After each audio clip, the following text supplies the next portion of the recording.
Pry open your third eye with me, your big-headed know-it-all, polymath Scott Spackey, and guests. Change your mind, change your life. Full episodes, services, knowledge, and all you'll ever need on scottspackey.com and life-mind.com. Are you ready? Find me where the ocean collides with the sun. Welcome to, or welcome back to, Pry Open Your Third Eye, New Year's Resolution Revolution, the whatever edition. I'm not sure which one it is. Okay. Welcome. It's good to have you guys. Good to be here. It's always good to talk about some habits that we all have and get a little bit... We're going to talk about, I'm interrupting you, we're going to talk about not only breaking bad habits, but making good habits. That's the real crux. Everyone wants to break a bad habit and stop bad behaviors, but we need to also focus on being this New Year's resolution mentality to be able to add good ones. So don't just stop the bad things that you do, smoking and getting and overeating or whatever, but also it's a time to make a resolution to commit to good behaviors.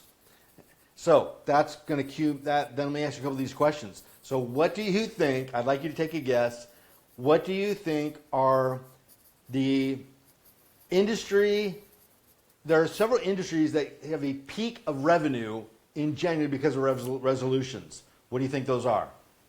I definitely know gyms. Right? Yeah, for sure. I think January is always their biggest month, and then February is their slowest. That's right. That's interesting that you know that, because everybody signs up, they sell way too many memberships that they cannot possibly actually handle, but they know that most people do not keep them. So they make over 15% of their entire annual revenue is made in January. And most of those people, 70% of them, don't keep coming. And they're locked in. They bought the year membership, took advantage of the sale price, and then they're locked in, they can't get out, and then they stop coming. So gyms love it. They know they can make all that money and not have to actually serve them. I'm not a fan of gyms. I've never fallen for it.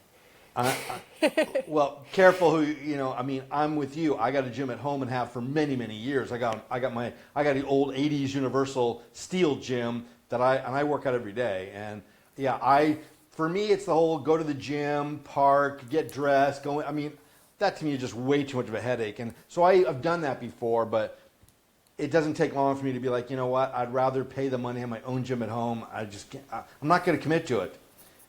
If you don't feel like it, you're going to sometimes cash out and say, you know what, I'm not going. And when it's at home, I'm routine. I'm literally daily every day, pretty much every day. I enjoy my workout. It's a good way to shift the day. I think that's an important part to think about it, though, because we will be more successful when we can integrate our activities into our lifestyle that already works, instead of doing something that's outside of our norm, like going to the gym when you don't ever do that. But I also see this total reliance. It's like this Peloton stuff, and people have these apps and the iPhone, whatever, iApps phone. You know what? I don't need an app to tell me that it's time to work out or that I got to take how many steps I took. I work out with my own motivation. I know what I need to do. I don't need something telling me. So I understand that some people need that to get started, to kind of motivate you. But ultimately, it's a lot of placebo. It's a lot of devices and stuff to just upsell people on stuff that they virtually don't even really require or need. I think it's just too much. And I don't want people to become dependent on that. And so what we really need to do, what we want to resolve with our resolution, is to create and establish our own personal motivation, to commit to what we want to commit to and why. And that's what we're talking about today. So again, not about just breaking bad habits, but making good habits. And good habits are simply motivation, resolve, again, resolution, to resolve, to live differently, and to commit to the things that we want and to keep them. And to keep them is the challenge. That's what we're talking about today is, again, the formula. To use the parts of the mind that work in our favor and to know about the parts that work against us in making behavior and changing behaviors so that we know how to work around that. So we can avoid the self-sabotage. We got to know how it works, and that's what we're talking about today. That's why we're talking to people and getting several different examples to resolutions to give you hands-on literal experience. So yes, fitness gyms. What other industry makes a lot of money in January? Huge spike in sales. Who else? I'd say my assumption would be maybe people trying to quit smoking, and so Bingo. Smoking cessation programs and products. Yes. yeah. What else? I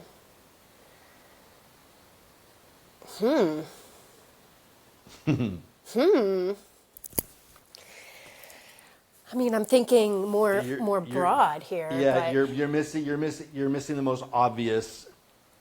It's the no-brainer. It's just because it's too obvious. You're not thinking of it. probably. What is it? Especially in America, what do people? I mean, worldwide, but I mean, Diets? kind of exactly overeating and diet. So yes, Weight Watch and all that, Ozempic, that crap all over the TV, all that stuff is going to have a huge spike. And again, what you're creating is you're creating a reliance on something that is external instead of your own way to do it. So what I teach with my methods is I teach you how to adopt and how to install a lifestyle.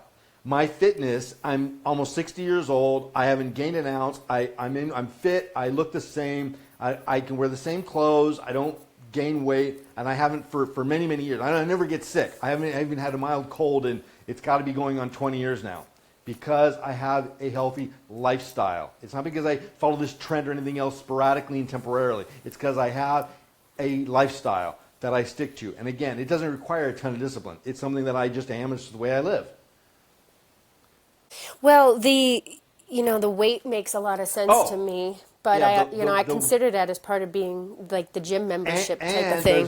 There's another big, giant, huge one that's far more serious. What else would you receive a tremendous spike in sales on the New Year's resolution mentality? Let's see, we did weight loss and It's getting coincidentally, I'll fit. give you a little hint. It's coincidentally going to cause a reduction in sales in another industry. My thought would it's- be that people would be refraining from drinking or refraining from Yes, addiction. any sort of addiction or habit, really. That's And right. so you try to not use something, and then you reach towards the addiction rehabilitation industry for something to help you. That's right. And that's, again, what we're talking about today. And, part of the sell there is that indeed, my Project Addiction Solution, it teaches you how to live a sober lifestyle, to have a sober life, not to have a moderate life, to have a normal life, And that's, again, what we're talking about. Again, my fitness routine and my diet as a vegetarian, it ain't discipline. It's not something that I have to focus on. It's a natural thing to me because I've been doing it for so long that I don't discipline. I don't have to force myself to work out. I'm like, oh, look at the time. I'm like, it's just a natural thing. Matter of fact, once you create and install a behavior and do it with the formulas that I'm teaching today, then it becomes second nature. It becomes habitual. Just like a bad habit becomes habitual, good habits will too through repetition and association. Mm-hmm. That's the key. That's the formula that we're talking about today. So, I lost my thought for a second. Something I was going to say that was kind of important on that same. Oh well, it'll come around. It'll come back around. So, yeah, when we have a caller calling in today, it's not necessarily. It's not as if you're listening and thinking, well, I don't have that problem. I don't smoke. I don't drink anyway. What I'm teaching you with these calls and these guests today is not the specific habit or behavior. It's the formula that you can use and you can adapt it to any behavior you want. So indeed, if I talk about smoking cessation, my program is a 6-week program that's online, and it is different in every episode, okay? And it's guaranteed. It's guaranteed. Why? Because it works. I don't have to worry about people winning their money back because it works. If you do it, it will work, hands down. I've had huge success with it. And again, the thing is that it's a formula. Indeed, you can't directly transfer the smoking cessation program to a sleep issue. I have a different program for that, the sleep disorder, the sleep solution. But the mentality, the subconscious science and understanding of how these things work is all the same. And so basically, the brain is just that. It's a computer. It's basically a data processing machine, and It works on certain principles. And when we understand those principles, we can transfer those principles to apply to any area that we want. So it's not that you can treat heroin addiction the same as alcohol. You definitely cannot. I can assure you of that. But the core of it is the same. Change the mentality, and then you adapt it to the particular behavior. Then you customize it. And that's what I do as a counselor and what I do in my course. My addiction course, I don't just treat you personally for your addiction. I absolutely do. There's a separate chapter and a separate video for every drug and every behavior that's out there, from shopping to alcohol to sex. All of it. Each one has its own thing because they're different animals. Yet, also, there's the core constructive mentality that you need to change and rearrange within your subconscious and conscious thinking and behavior and attitude.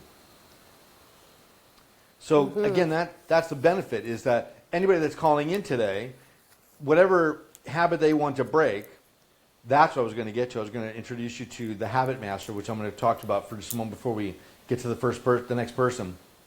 And that is that, again, whether we're talking about smoking cessation or a diet, the mentality, when you learn how the science and how the mind works, the theory of the mind that I'm presenting today, that's what you can adapt it to whatever it is that you're going to do. So I'm teaching you, I'm not just teaching, I'm not just giving you a fish, I'm teaching you how to fish.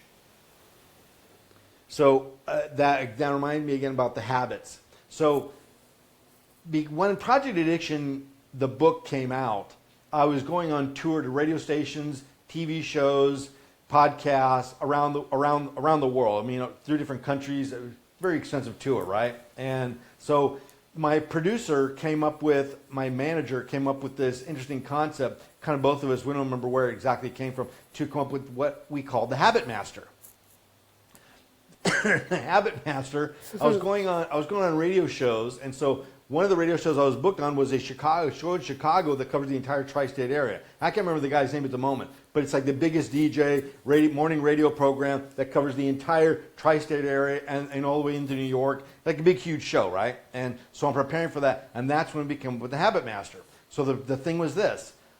Anybody could call into the radio show live, and whatever they presented to me that I had no idea was coming, a habit they wanted to control or break, that I had to come up with a formula with it within 3 minutes. I had to give them a solution within 3 minutes, and if I couldn't, they got free stuff.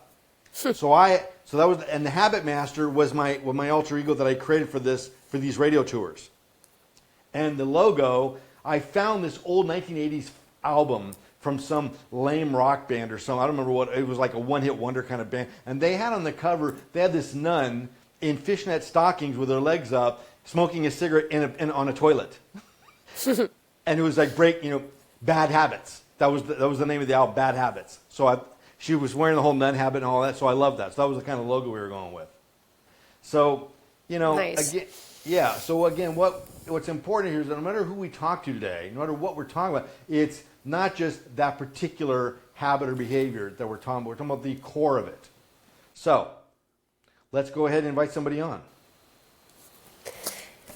Our next guest here her name is Courtney. She's a mom and a wife, and she's someone that both Scott and I know from some workshops in the past. She's from the East Coast, just like myself, but she lives in both Pennsylvania and Maine. And she's coming on to share some habits with us today, so we can give her some helpful clues. Do we know what she's trying to what her resolution is yet? I don't know what her resolution is. Cool. See, that's the whole thing about the Habit Master is, again, when I was on the radio, I was totally surprised. So I'll tell you, all the call-ins that I had as I was doing this radio tour, which I had a lot, for me it's kind of routine. Like, I've heard almost all of them. Sure enough, the one in Chicago, somebody called up with a habit that I was like, what the? I had no idea. It was the strangest thing I'd ever heard. So basically, it was a person that this woman called because her husband was clipping his toenails and eating them or storing them and saving them under the bed. Oh my. So That's specific. he was cutting and eating them, not eating, I'm sorry, he was chewing them off and or cutting them off and then saving them. And so she called to help break this habit. And I was like, I think I may be stumped. And sure enough, within 3 minutes, so here's what I told her to do. I'll give you a little nutshell on this. I had to require him to paint his toenails every night before bed with that really awful smelling toenail polish. Okay? The one that helps you from biting your nails? Yeah, that kind of stuff. And so here's a grown man, and so there are two things about that. Number one, he had to do it in the morning and he had to do it at night. So twice a day he's got this annoying thing that he has to do that every time he does it, I'm building a negative association with the habit that he has that he's trying to break. It's already bad enough, but now I'm building in his subconscious mind a very negative association. So whenever he's got to stop, like he can't just go to bed anymore. Now he has to stop before he goes to bed and paint his toenails, you know? It's real irritating, you know? So that's what I'm trying to do. I'm trying to create an irritation for the behavior. Anyway, it did work. But that one really surprised me. I was like, I think I'm stumped. I don't think I can get this. So I had to really think fast. So did you get the follow-up from some of these people as to whether or not they had success? Yeah, occasionally I was able to get some follow-up, but not too much. We're talking radio programs again. I was in Chicago. I mean, I was up, 3 or 4 in the morning sometimes to get on some of these shows. I was doing shows in England and the Caribbean of all places. I had a lot of radio hosts calling me from the Caribbean. It was very strange. Jamaica. I don't know where they even heard of me, but I would get these invites to these Jamaican radio shows. It was cool. Nice. All right. So you want to go ahead and invite her in? Absolutely. All right. So here's Courtney. I wonder if she can hear us this whole time. She's in the lobby. Let's find out. Let them in. And there we have. Hi, Courtney. Hi. How you doing? All right. How are you? Good. Good to hear your voice again. Yeah, it's been a while. Yeah, It has been a while. It's nice to hear you too. Yeah. Courtney, can you tell me, were you able to hear us when you were in the waiting room there? No. Oh, okay. So tell us. I wonder if we can arrange that so we can kind of hear as you go along. Anyway, sorry to make you wait. That's okay. Do you want to catch up for a minute, or you want to tell me exactly what your kind of resolution is? You want to jump right in? What would you like to do? Yeah, I guess we can jump right in. Let's do that. We can catch up either after another time. But tell me a little bit about what I think I asked you to think of maybe 2 resolutions, something that covers the spectrum. What did you come up with? Yeah, so a couple, but they kind of intertwine because I've been needing or wanting to quit smoking. At the same time, I realized that I use that as a tool to control my emotions instead of being able to express my emotions. But I had always been very creative, artistic, and I have felt like I've really needed to utilize that as a way of expressing the emotion instead of kind of quelling it with smoking. But I feel like I've kind of had some blocks there in re-sparking the flow, my creative flow. And so, It's well put.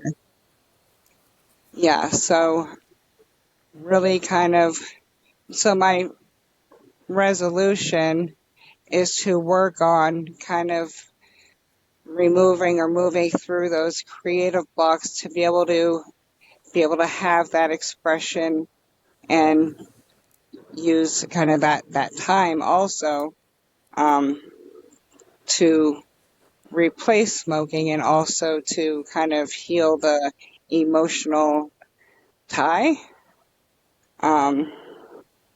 to heal the attachment. Well, you've got a tremendous grasp on your vice and what motivates it, and that helps me a lot to solve it. That gives me, right away as you're explaining it, I'm like, the wheels are turning, everything's clicking into place. I'm like, I'm seeing the answers, And so, Indeed, first of all, there are 2 kinds of smokers. One, which is the minority, are coping mechanisms. Dog runs away, got a divorce, something bad happened at work, whatever, or a stressful job, and people smoke as a coping mechanism that starts because of an event, because of circumstances. Those, in many ways, are easier to treat. The other one is the long time learned behavior. People start when they're younger, they've been doing it for so long, they don't remember exactly when or why they started, but it's become something that's become part of their identity. Right. So you've got a little bit of both.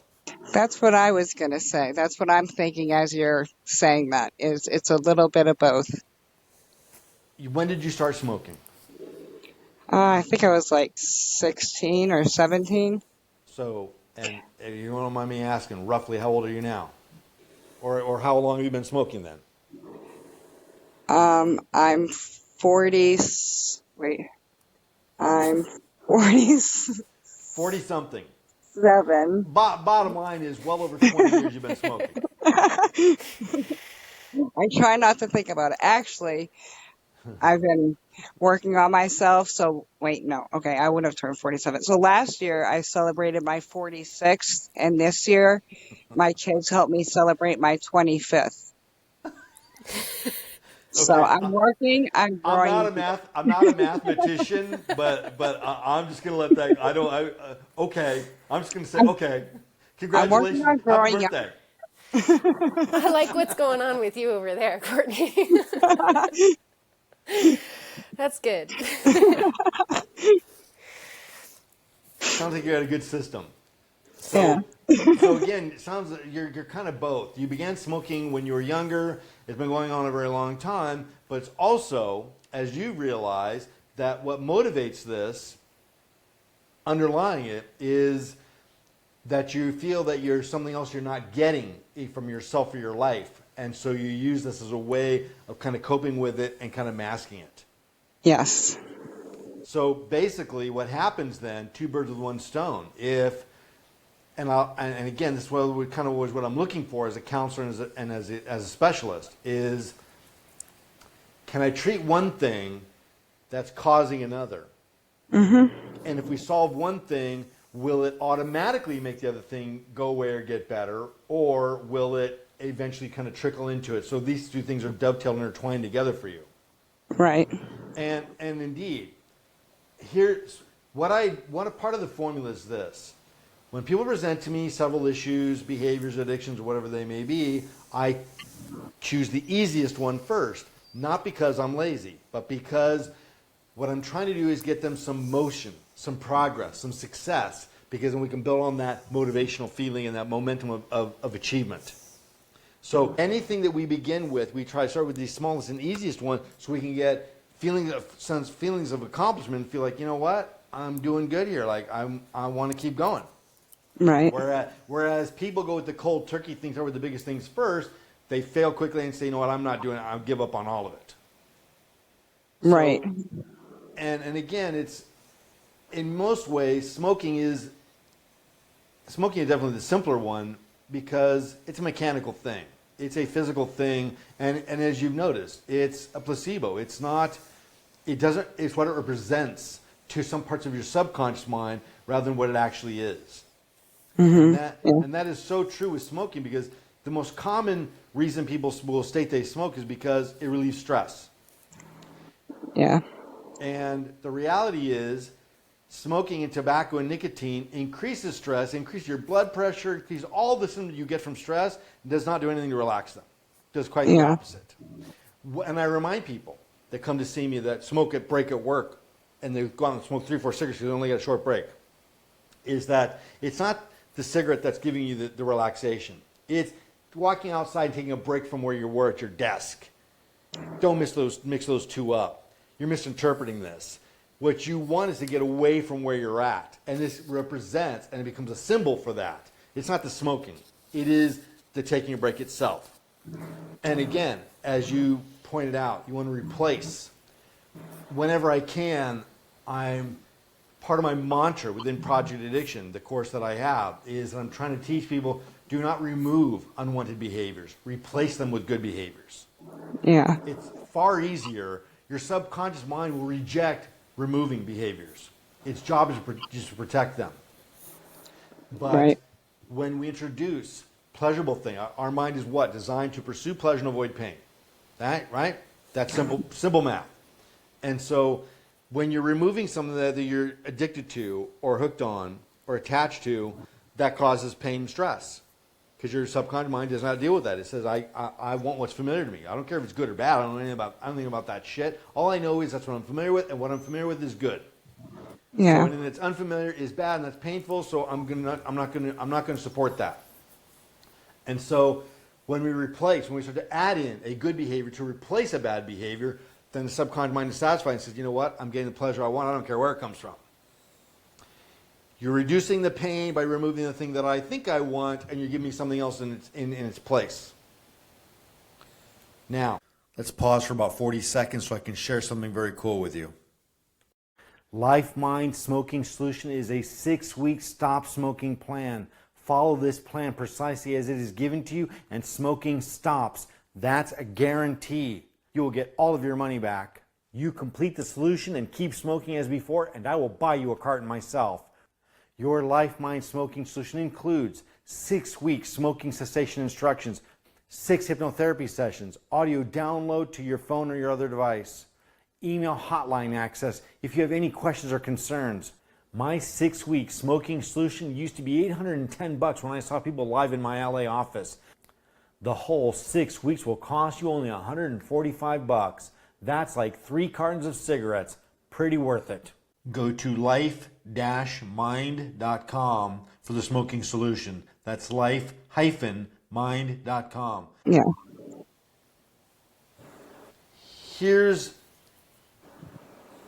I'm trying to navigate around this a little bit, dance around a little bit. Because the obvious solution is I have my smoking solution course online, and I think it's like $89. It's guaranteed to work. And again, why? Because it does work. Because if people do it, it works 100% of the time. I never had anybody fail at it. Okay? So I was able to guarantee my solutions that I put online, the course that I have, because they work to everybody. And so this, again, is not just a general philosophy. It is specifically treatment for that particular behavior with a specific program and plan for it. And it's a titration program.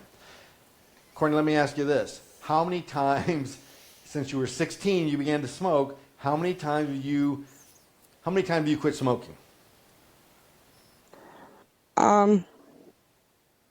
Probably 5, but does not last very long because I end up with the panic, the emotional panic, because I still hadn't understood how to work with my emotions that I was suppressing. So, but see, I almost thought you were going to say double digits. I thought you were going to say since for over 20 plus years, I've quit dozens of times, but yeah, none of them stuck. I've wanted to, but then there was the fear of too much emotion coming up and not knowing how to cope with it. So it inhibited me from trying as much as I had wanted to. So it was always in the background somewhere, like I got to deal with this someday. Right. But only maybe 5 times did you make a formal commitment and say, you know what, I'm going to do this now. Yes. And typically, how long did those commitments last? The longest was a year, but typically not more than a few weeks to 10 days top. I mean, a few days to 10 days tops. And that's very common. And so what needs to happen? Partly what we're doing on this episode for the New Year's Resolution Revolution episode that I've done every year for, I don't know, a long, long time, well over a decade. Not every year. There was a couple of years that I missed when I was killed, and all that kind of shit. I got a doctor's note, so I didn't do it for 1 year, here and there. Anyway, so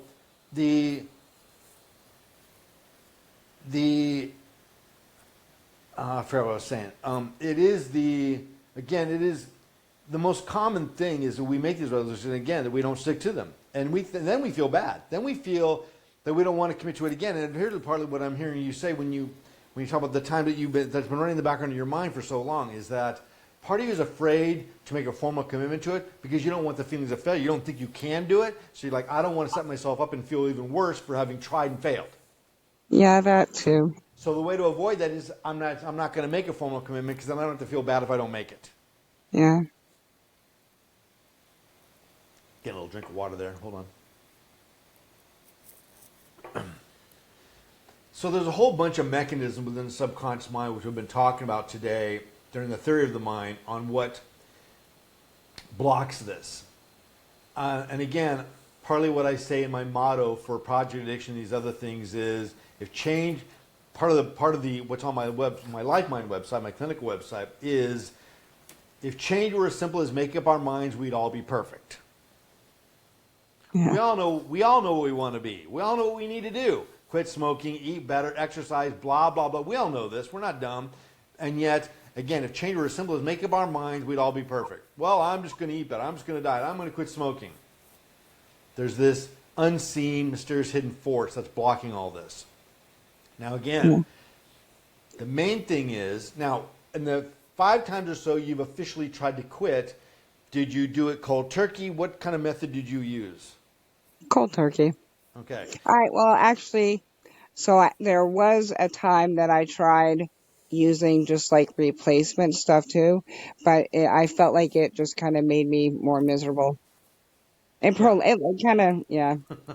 Yeah, I was standing in a Target one checking out with some stuff, and there's a guy in front of me buying like boxes of that Nicorette gum and those kind of things, right? And I haven't handed my card. I was at my private practice going, then I handed my card, and I said, hey, when those things don't work, give me a call. That's all I said. He looked at me, he said, oh no, they work great. I've used it 3 times. I'm like, right away you get what he says to me, they work great. I've used it 3 times. I'm like, why are you doing it again? So I simply nodded my head and said, great, there's my card. I'm just letting you know if you need me, there's my number. So yeah, the big reason why my smoking cessation program is guaranteed and effective is because I do not have you quit cold turkey. That's a huge mistake for those particular types of behaviors. Certain drugs, certain behaviors, you just can't quit cold turkey, it backfires. So a titration method is far better.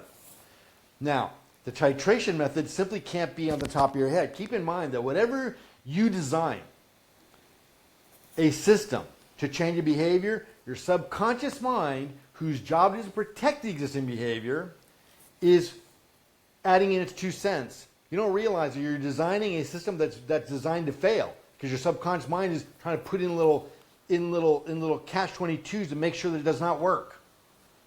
Yeah. So that's why I will often say to people, at the very least, either stick to my program or let me see yours, let me try to modify it, let me try to remove your subjective subconscious thinking and add some objective thinking into it. Can you give us an example Say of again? something? Could you give us an example of something that we'd think is a fine protocol, and then a sort of a flaw within that we Sure. wouldn't recognize for our subconscious? Sure, but I'll tell you one of the ones that comes to mind that's most common, that's a little bit separate from this kind of stuff in some sense, is positive affirmation. I have a lot of people come to me for motivation, success, and these kind of things, and they want to use positive affirmations, things that we repeat to ourselves, like mantras. You're familiar with this? Mm-hmm. Yes. Yeah. So, and I will say to them, that's fine, and I tell them what to do and how to do it.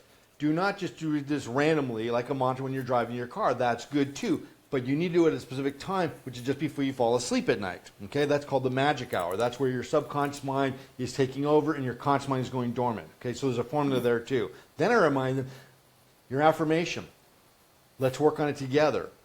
That or text me or email me and tell me what you've come up with. It needs to be one sentence that encapsulates what it is you want to try to feel and achieve. And so, for example, and I used to give this kind of joke, which I give during the New Year's Resolution Revolution, that there was an old cartoon with Elmer Fudd, Bugs Bunny cartoon, and he was hypnotized. And I'm a hypnotherapist, so I use a lot of hypnosis. He was hypnotized by Bugs Bunny, and he's saying, my name is Elmer Fudd. I'm a millionaire. I own a mansion and a yacht. Remember this cartoon? Yeah. Yeah. So obviously, Elmer Fudd is crazy. He does not own a million. He's not a millionaire. He does not own a mansion. He does not own a yacht. So saying something over and over again is not going to make it fucking happen. That whole bullshit about that program in the book called The Secret, exactly what that is. It's complete bullshit. It's wishful fantasy thinking that does not work. But it sold her it made her rich, that's for sure. So, we cannot simply make up our minds and use a power of affirmation to make a change. So what happens is, when people would say, for example, in their affirmation, I am a positive person that is fit and healthy. And I'd say, no, that's great. Now let me modify this slightly, because your subconscious mind is going to hear that and reject it emphatically and say, no, that does not work. I don't believe that because it's not fucking true. You're not a millionaire. You don't own a mansion. You don't own a yacht. You're not these things, so I can't accept that. It's going to reject it. It's going to sabotage it. So instead, I modify it with tiny little things. I am becoming healthier and more fit. I'm putting in the time and the effort to become more successful. You see, this is subtle. The subconscious mind will hear this and say, wait, oh, well, I can't I can't say no. I mean, you're making an effort, you're trying, so I can't say no. So we're kind of bypassing it. We're kind of rewiring it. You get me? So there's an example of how we kind of circumnavigate around what the subconscious mind does. When we know how it works with the theory of the mind, that's how we start to work around it. So in the smoking cessation mentality, again, this idea that I'm just going to quit with sheer willpower. And again, as a counselor that makes his money off of helping people, I mean, I'm kind of putting my feet up going like, well, cash cow. I mean, obviously, if that worked, if make up your own mind was the perfect formula, you'd be perfect. It's not going to work. We got to think of something different. We got to work around that. So, sheer willpower is not to rely on. For some things it is, but for some things it's not. And again, it varies from person to person. Me personally, smoking cigarettes wasn't a problem. When I wanted to quit, I pretty much just quit. But drugs, well, I was on dope a long time, and I tried to quit many, many times. So, the gradual process for smoking, I think, is essential. If somebody has, I was working with a woman that became a smoker as a traumatic event occurred. And once we realized that, I had the epiphany, watershed, wake-up moment on that particular thing, sure enough, her addiction pretty much went away. One session of hypnotherapy and some other counseling, and it went away pretty much that day. She stopped smoking. And she kept seeing me for many years. She became virtually a family member for other issues, for other things she wanted to work on in life because she wanted to succeed and grow and expand. But that particular thing was pretty much solved. So, but most people, particularly, think of it this way, Courtney. Your smoking behavior was a learned behavior. You didn't wake up one day and suddenly start smoking a pack a day. You gradually taught yourself this behavior, and it expanded and grew over time, correct? Yeah. So therefore, it has to be undone the same way. Yeah. Not in that amount of time. It maybe took you a year or two to become a heavy smoker, but we don't have that kind of time. But again, a gradual, methodical process that rewires, reprograms, not deprograms, but reprograms the behavior to something that's different. Cold turkey rarely works. Now, don't get me wrong. When I'm treating a heroin addict and a benzodiazepine addiction, I can't go cold turkey. It'll kill them. Benzodiazepine withdrawals will literally kill you. Heroin doesn't, but heroin withdrawals will make you want to kill yourself and kill somebody else, but it won't kill you. Benzodiazepine withdrawals will literally kill you and take your life. And so most things need to be done through titration, and smoking is definitely one of them. So again, what happened during the video course that I have, that's five or six sessions, every session that you do is once a week, and every week it adds on a little bit more. And it eases you in, it retrains, it reprograms, it reteaches your mind to associate with the behavior in a completely different context. So basically, again, it's kind of like deprogramming, or reprogramming. Like a cult can brainwashes people. Smoking has brainwashed you. It's brainwashed you to believe that this is a coping mechanism that you rely on. And you now understand that what you're really doing is not relying on it to do this thing, but you're using it as an avoidance tool to avoid these things. Yes. Avoid things that you truly want. And Yes. so indeed, if we could surgically remove your smoking behavior altogether, indeed, your mind would naturally want to fill in the gap in the space with something that's productive and meaningful. Right? Yes. And that's the thing, that's what you want. You want your creativity to be the thing that takes over.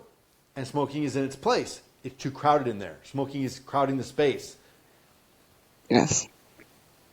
So, as you go through a titration method, and again, my smoking cessation course, every week it ramps it up. I'm not going to give away the story here, but I'll tell you, for example, it's this. I will kind of give you some heads into this. Let me take a little sip here. How much do you typically smoke in a day? And don't say I don't know, because I know you know. A pack a day. Okay, so 20.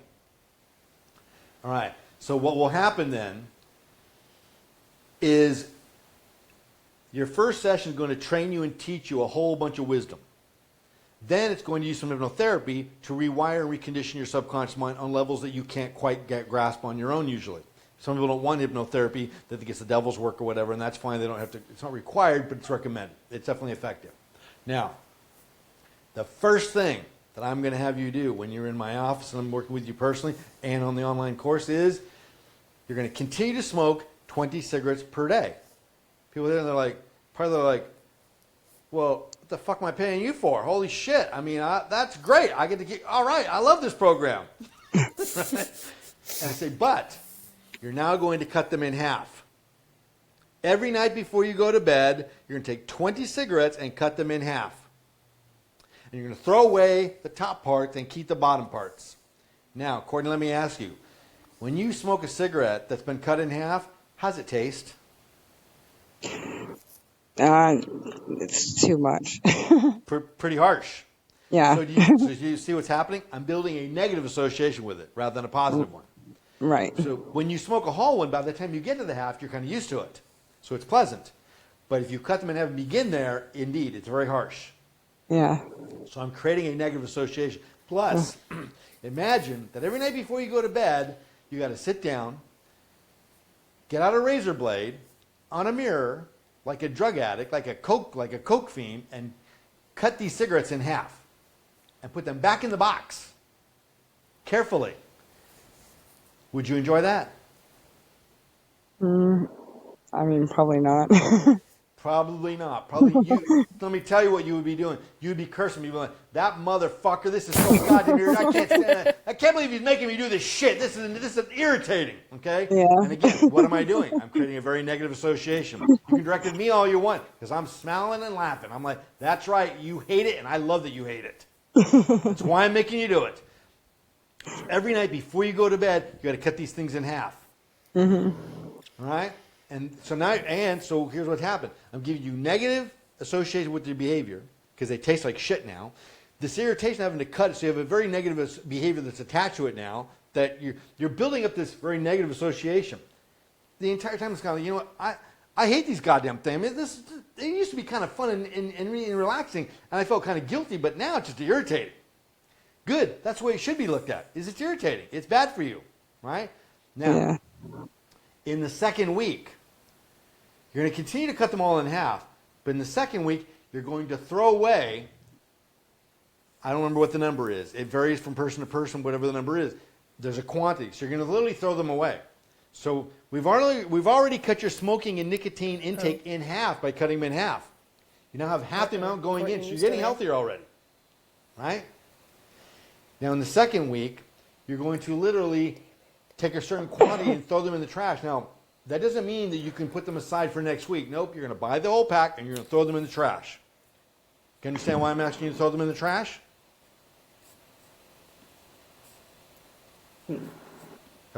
We've got a little audio problem. Let me fix this real quick. Change your mind and change your life. Break bad habits, solve addictions from alcohol to ecstasy, shopping to sex. Solve anxiety, depression, confidence and motivation. Find direction and purpose. Life is bright when it is good and we are living to our potential. Life is long and dull when our potential remains dormant. Your potential and purpose are already inside you and waiting for you. It doesn't need to be created. It needs to be uncovered and revealed. My services include live counseling, video courses, books, and mentoring through email and text. Visit scottspacky.com for your options. Let's get started. Are you ready?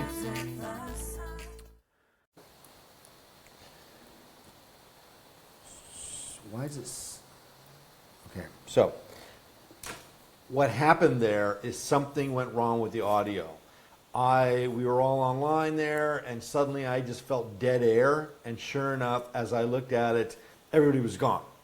Something happened. I don't know. We won't know. I've been back and forth with Riverside and on our service provider for this, and it's a waste of time. So we're going to kind of recreate and reconnect with Courtney to begin where we left off. Now, here's the thing.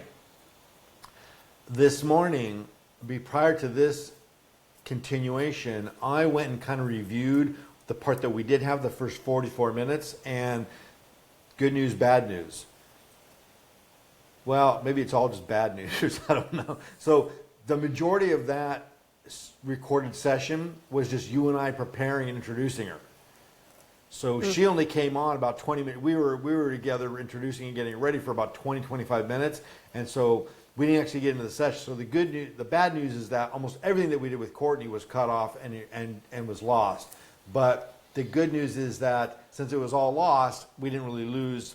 We don't have to like piece it all together. We can kind of start fresh. So basically what I saw is that as we were talking to Courtney about her smoking cessation, and it was in the early stages, is that I began to explain some of the smoking cessation program that I'm offering, that I will end up offering her, that I ended up offering her later on in the session. And it ended right there. And so what is not the reason Chloe and I decided to kind of recapture that is because what transpired after that was a good hour-long conversation with Courtney that became very beautiful, very profound, very inspiring, and it was just something that I don't think we can possibly ever recreate, the magic that took place in that conversation, but we're going to have her right back on, and she's going to be standing by here in a moment. And so that's kind of what happened. So if seems to be a glitch between the first half of the session and the second half, that's why it happened.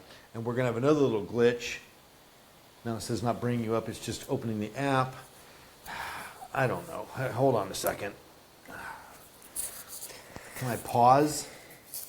No, but I'll just say, or we can Alright, stop make a and start timestamp. again. It's not bringing you up, it's just opening the app. I don't know what the fuck. Okay, hold on.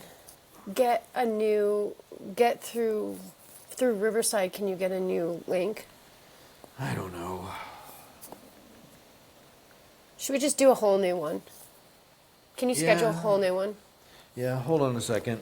All right. I got to get some water in here. This is Okay. really air getting on me. All right, yeah, we will. I thought about that too, just starting a whole new one. And you Yeah. can hear me because I got my mic on, but I can't hear you, so hold on a second. Just grab my Okay. water from the other room.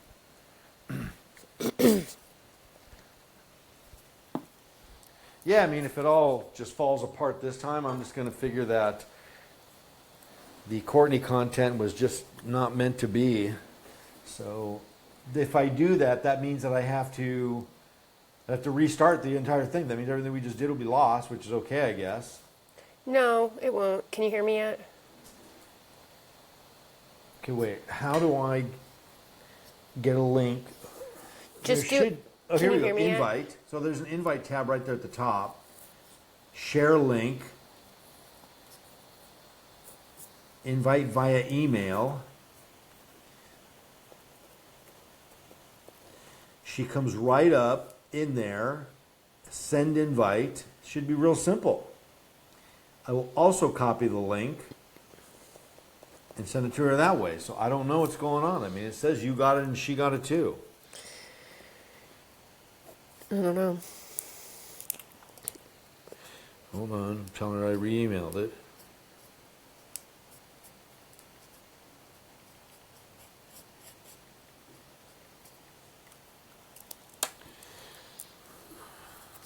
I guess I can put her on the phone so I can talk to her instead of trying this text thing.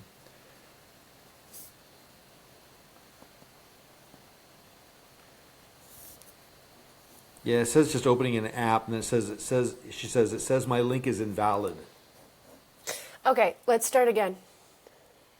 Hold Keep on. Audacity running because we don't want to deal with that again. Hold on. Maybe this new link. Maybe she was getting the wrong one. I don't know. I just don't know. But hold on a second. Re-emailed it. It's being silent, so maybe she's getting it. I don't know.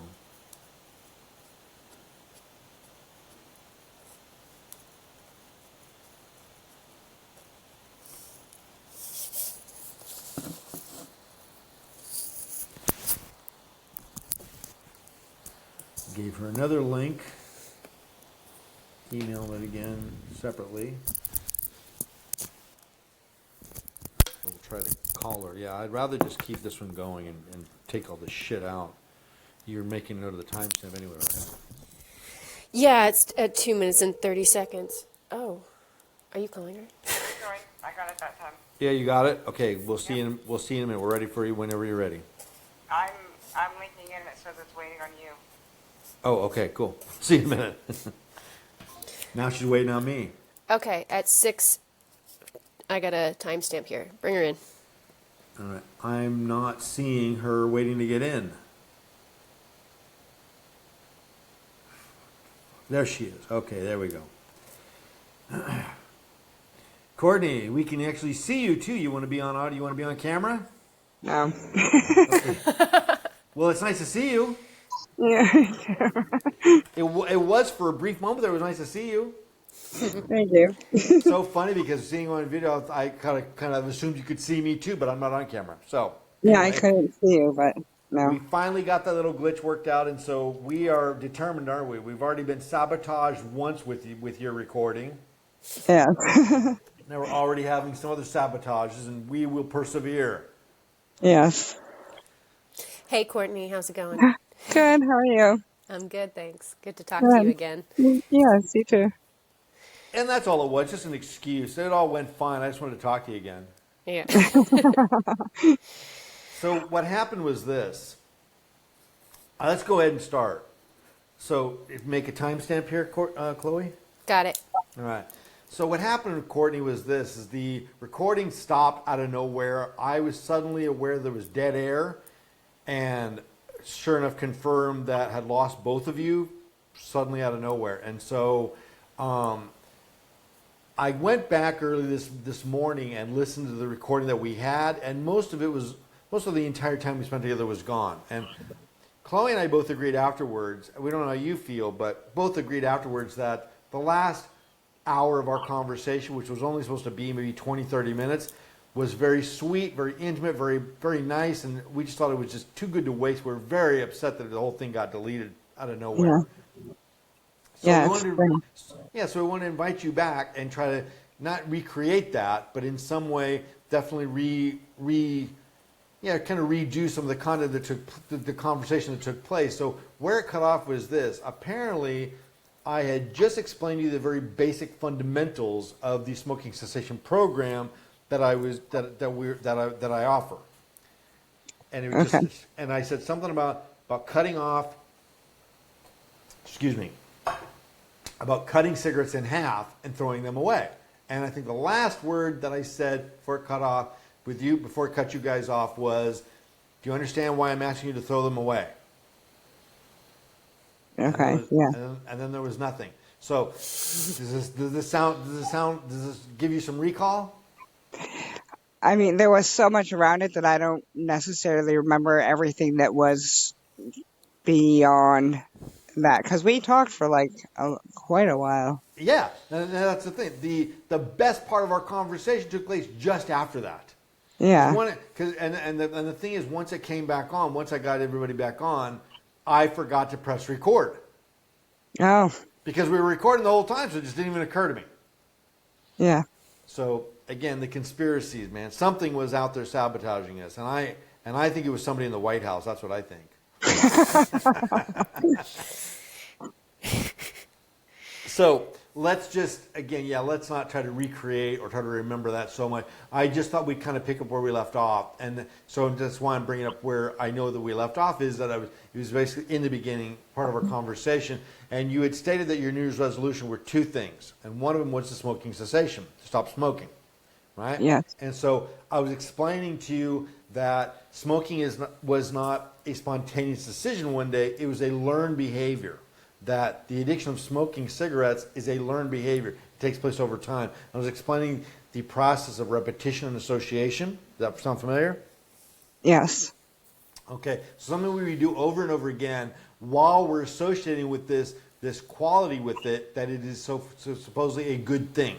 And the most common stated pleasure from smoking that people say is, it gives me a relief from stress. And I had said, that's not really how it works, because smoking, inhaling tobacco and nicotine actually increases blood pressure and causes stress symptoms, doesn't relax them. And I mentioned that when people think they're getting relaxed from having a cigarette, it's because they've taken a break. They've gone outside, and I asked you, do you smoke outside? And you said yes. And so we go outside, we take a break, we get away from the things that do cause us stress because we want to go have a smoke break. So it's not the cigarette itself that reduces the stress. It's the stepping outside and taking a break. Yeah. And I think this is somewhat important to keep in mind, because all this, I always say, knowledge is power. And as we automatically think like, oh, I need a break, I want to relax, and we have that first couple drags on us, seriously, that feels so good, I feel so much more relaxed, because I'm destroying that myth. I'm taking that power away from that to realize, as you say it now, there'll be another part of your mental voice that says, no, it's not. That's a placebo effect. That's what you think it is, but it's not. And so, again, to be able to put it in the right context, that indeed you want to take a break and relax. And so what happened was, as I explained this to you, I started explaining the smoking cessation solution that I offer. And I wasn't planning on it, but it has started a trend, which I'll share with you in a moment, that your commitment and your resolution to do this, I want to support that. And I'm teaching you the kind of basics. And I said, honestly, the best advice I can give to you for stop smoking is to take my course. It's a 6-week, 7-week course for smoking cessation. It uses hypnotherapy, counseling strategies. It teaches you in detail exactly what to do, and it's guaranteed to work.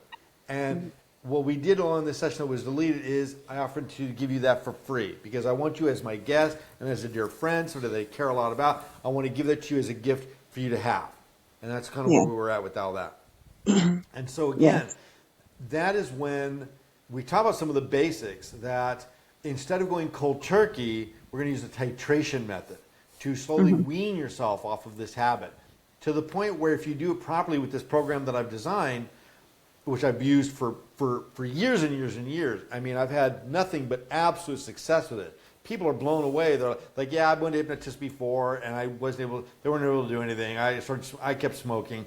And I'm like, well, try this. Because again, I'm not just using hypnotherapy. I'm adding hypnotherapy in for those who want it, and I encourage it, but it's not required. Instead, and I've also, again, worked with many people that don't want hypnotherapy. But the program still works for them, because the titration method that's designed to break apart this habit behavior does exactly that. It dismantles it. It takes it apart, so we can kind of rebuild. Yeah. Okay. So then, the reason the second part of our conversation, in my view, got so much more sweeter was because you shared with us your second New Year's resolution. Do you remember what that was? Yes. So part of mine is like being able to process or express emotions that I feel like I oppress. And in ways I feel like I use smoking for that also. So I wanted to work through some of my creative blocks to be able to kind of release or get my emotional expression out there through art. Okay. If I may rephrase that. So basically, you want to cultivate and expand and improve your ability to create, to be creative and express yourself and communicate. Yes. And that smoking has become intertwined with this suppression, because rather than do that, you end up feeling some stress, and you use smoking as kind of a way out of that. Yes. And so again, the two are intertwined. And I asked you before you came on the program to think of two resolutions. One more fundamental about self-improvement, which was smoking cessation, and something more deep and personal for self-improvement and self-expansion and growth, which is your ability to express yourself. Now, Yes. behind closed doors, offline, Chloe and I, when we were so disappointed when we saw that we couldn't salvage what we lost in the recording with you, both of us agreed that of all the people, we both agree that you of all people should be able to express yourself and communicate, because you are a beautiful person with beautiful thoughts and beautiful mind. And we can't say that about everybody. I definitely cannot say that about, I can't say that about most people. I don't say that about most people. And so, but you on the other hand, both of us had the same sentiment. We're thinking, like, of all people to have cut off on the recording, and of all people who has trouble expressing herself, she is such a beautiful spirit, such a beautiful mind, such a gentle spirit. We want to encourage that. And so we want to be able to pull that off. And so there's a process for this as well. Every defect that we have, every feature or virtue that we lack. Be my guest. If you'd like to be a guest on Pry Open Your Third Eye, go to scottspackey.com. That's SCOTTSP as in Paul, ACKEY.com. Inspiring and exciting conversations on many topics to choose from, or submit a topic of your own. scottspackey.com. Be my guest. Spiritual development and training services. Just like a fitness trainer, I teach and coach my students how to become spiritually fit and healthy, how to meditate, spiritual practices and exercises, mystical modalities like tarot, the I Ching, astrology, numerology, and Kabbalah, spiritual study, spiritual lifestyle, private and customized training designed to fit your spiritual goals, path or religion. Don't know which path to follow? Join me for a free consultation to discuss your spiritual goals and aspirations, and I will help design a course of study, training, and practices for you. Whether you seek enlightenment, an afterlife, or psychic and intuitive abilities, sample the power of prayer, church, meditation, astral travel, or anything your spirit yearns for. Expand your mind, expand your spirit. Visit scottspackey.com for more information. Your illumination awaits. Are you ready?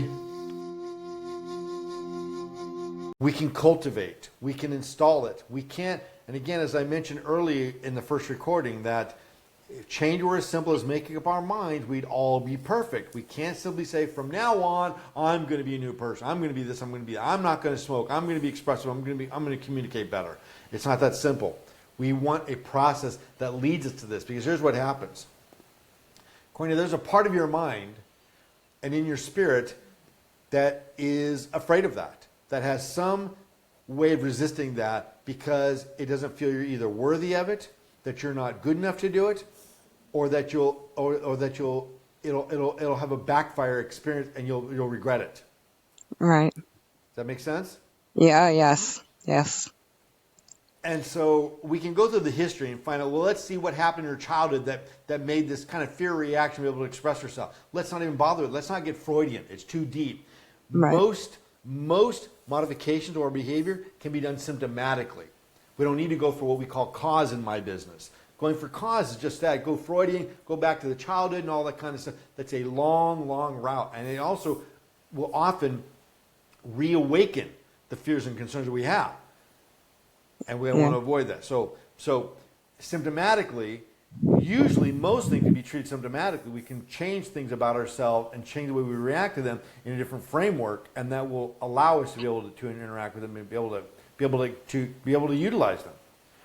So notice again how I'm not asking you, at least yet. Sometimes I go for cause. Sometimes I'm having something with somebody and I'm realizing, you know what, I got to go deeper. I got to go for cause. We got to find out what is causing this, because they can't get through it symptomatically. And again, but first we're going to try symptomatically.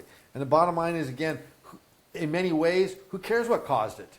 When they told me in the hospital after my death experience, they told me in the hospital as I woke from a coma after 9 days what put me there. I was in an accident, I was killed on the street, brought back to life, and all this kind of I've been in a coma for 9 days, and I'm literally listening to this thinking, well, there's 2 minutes of my life I'll never get back again. I don't give a shit how I got here. I wonder what the fuck to do about it. I am dying here. I am told I'm never going to walk again, and you're telling me how I got here. That's 90 seconds of my life that I never need to relive. I don't care. I want to know what to do about it. What can I do to treat this and take care of it? Yeah. We want to get to the business. We want to get done with it. And so, again, we first want to encourage you, Courtney, that you do have as much value as anybody else, and let's face it, far more. As Chloe and I kind of conversed privately afterwards, of all the people, there are 8 billion shitheads on this planet that are talking shit when they shouldn't. They can express themselves just fine, and they should shut up. And I'm one of them sometimes. I'll throw myself under the bus. I don't mind. I'm one of them sometimes. Sometimes I need to shut the hell up, right? And everybody's going like, yeah, shut up already. And it's, again, the value. Yes, you not only have a right as a human being, but you have more than a right to be able to express yourself because you got things to say. You got gentility, kindness, and virtue within your heart. You're not a mean person. If you had to describe yourself in 2 words, what would you say? Honestly, or I'll give you a choice. Either describe yourself in 2 words that would be accurate and objective, or what do you think other people that know you very well might describe you at in 2 words? Well, I would describe myself as passionate and maybe stubborn. Those go hand in hand. Those are synonyms. That's cheating. Those are synonyms. And I say the exact. Yeah, I'm not stubborn. I'm passionate. Yeah, I'm very passionate. Now, we call ourselves intense. Yes, we just. I Had am this intense, conversation, yeah. but I don't know how other people can, if other people can sometimes handle it, because I have, it's intense. So, would you say that the majority of the people that you interact with, would they use that word too? If I went and polled people on the street, Courtney, describe her in 2 words, do you think intense would be one of the words that most of them use? They might actually say quiet. Right? So now we went from synonym to opposite. Now, and I think Chloe and I would both agree that, again, if I was simply to ask to describe you in a word or 2, one of the first words that I would use is gentle. I find you to be a very gentle person. And intensity, again, when people say that I'm intense, I know that part of what they mean is abrasive, and I don't think I may not like it, but that's a fact, and I gotta own that shit, and it's mine. But definitely never have heard on my list that would be described as gentle. Yeah. Someday, maybe, and that's why I like to hang out with somebody who's gentle, because I'm not gentle, so I want to at least associate with it. Gentle intensity. I like that though. Oh, and wow, that was beautiful right there. Gentle intensity. I love that. I hear you. What you're saying is that some people would perhaps describe you as being quiet, and others would see you as being more intense.